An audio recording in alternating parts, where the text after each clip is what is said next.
अब की बार 400 पार అంది బీజేపీ పార్టీ. అలాంటి పార్టీ కూడా ఈరోజు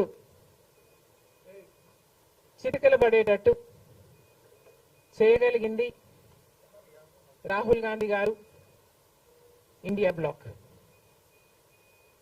అందుకు గాను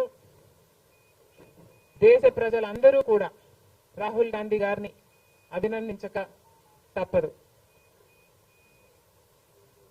బీజేపీ పార్టీ ఒక మతతత్వ పార్టీ అని మతం పేరుతో చిచ్చు పెట్టడం, ఆ మంటలో చలి కాచుకోవడం బీజేపీ చేస్తున్న రాజకీయాలని మణిపూర్ ఘటన ద్వారా రుజువైంది. కాబట్టి బీజేపీ చేస్తున్న పొరపాట్లన్నీ ప్రజలు గమనించారు. కాబట్టి ప్రభుత్వానికి చెందిన ఆస్తులైతేనేమి వాళ్ళ బినామీలకు కట్టే ప్రయత్నం చేస్తున్నారు. కాబట్టి ఈరోజు బీజేపీ చేస్తున్న అరాచక పాలన వల్లనే ఈరోజు బీజేపీ పార్టీకి మెజారిటీ తగ్గడానికి కారణం.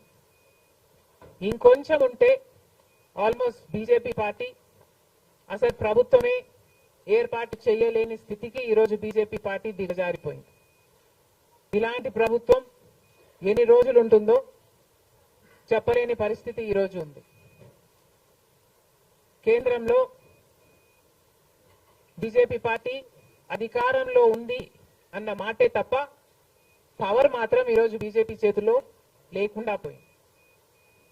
ఎందుకంటే ఈరోజు బీజేపీ పార్టీ వాళ్ళ స్ట్రెంగ్త్ కోసం ఇతరుల మీద డిపెండ్ అయ్యే పరిస్థితి ఈరోజు బీజేపీ పార్టీకి కల్పించడంలో కాంగ్రెస్ పార్టీ, రాహుల్ గాంధీ గారు, ఇండియా బ్లాక్ సక్సెస్ అయ్యారు.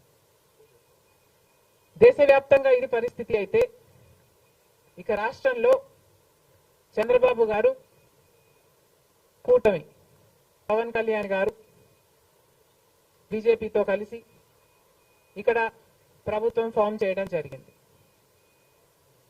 ఈసారి జరిగిన ఎన్నికలు రాష్ట్రంలో చాలా విచిత్రంగా, అన్ప్రిడిక్టబుల్ గా, అన్ప్రెసిడెంటెడ్ గా